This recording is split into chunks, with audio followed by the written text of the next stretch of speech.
රෝමි hello තාත්තා කියන්න. මල්ලි කතා කරාද? මල්ලි? අද? නෑ. ඒ අඩු මොලේට බයික් පිස්සුවක් ගහලා පාර. තව රුපියල් 50000 කඩු වල බයික් එකක් ගන්න. උඹේ සල්ලි ඉල්ලයි. දෙන්නෙම නෑ හොඳේ. අයියෝ තාත්තා මල්ලි සල්ලි එකක්ද කොහොමද නොදී ඉන්නේ? පිස්සුද උඹට? ඒකා බයික් එකෙන් කොහේ හරි ගිහලා තප්පයක් කඩාගත්තොත් එහෙම මං එපේ වෙහෙස් කරන්න උඹ නෑනේ ලංකාවේ. දීලා එහෙම හුවෙන්නේ නෑ මට.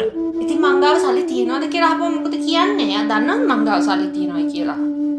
මොකක් හරි හේතුවක් කියපන්. ඔය එකා වීඩියෝ කෝල් එක ගන්නෙ.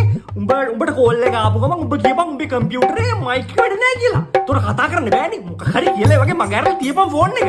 අනේ තාත්තේ. අනේ කියන්නේ? හෙලෝ අක්කේ.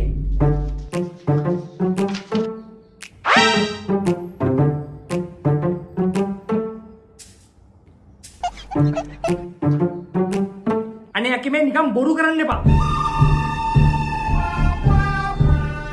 දැන් එකපාරටම මයික් එක වැඩ කරන්නේ නැතුව ගියා. අම්මා මම ඔයාගේ අලුත් ක්‍රීම් එක කොමන්ට් එකට දාලා ස්ලයිම් හැදුවා. මොකක්ද ඇහුණා? කන තියලා බලමු. විශාල කරදරයක් වුණා නේ මේක. ඒක කලංකරේ වගේ බ්‍රෂ් එකකින්. හරි ලස්සනයි. මොකක්ද ඇහෙනවනේ?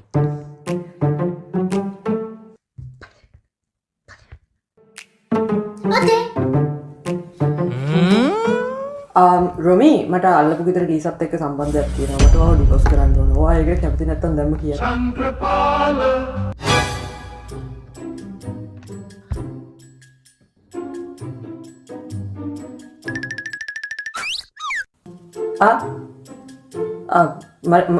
මට ඇහෙන්නේ නැහැ.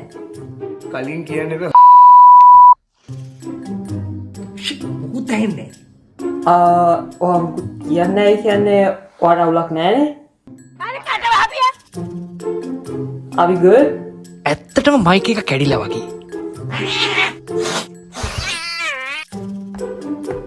අයියේ මං ඔයාලට කියන්න හිටියේ අද උදේ ඉඳන් ඔයාගේ ලැප් එකෙන් සවුන්ඩ්ස් මුකුත් ඇහෙන්නේ නැහැ. මං හිතන්නේ සවුන්ඩ් කාඩ් එක ගිහිල්ලා වගේ. ඔයා එළියට යනවා නම් ඔය කාටරි හදන්න දෙන්න. මොකක්? උතෝර මේකේ සවුන්ඩ් එක නැද්ද? වීඩියෝ කෝල් එකේ එහා පැත්තේ කියන එක අපිට ඇහෙන්නේ නැද්ද? චන්ද්‍රපාල චොල්ලි බුල්ලි මෙහෙනවා. එකෙක් මගේ බ්‍රෂ් එක දැම්මම කොමන්ට් එකේ එකෙක් මාව ඩිවෝස් කරන්න ඕන.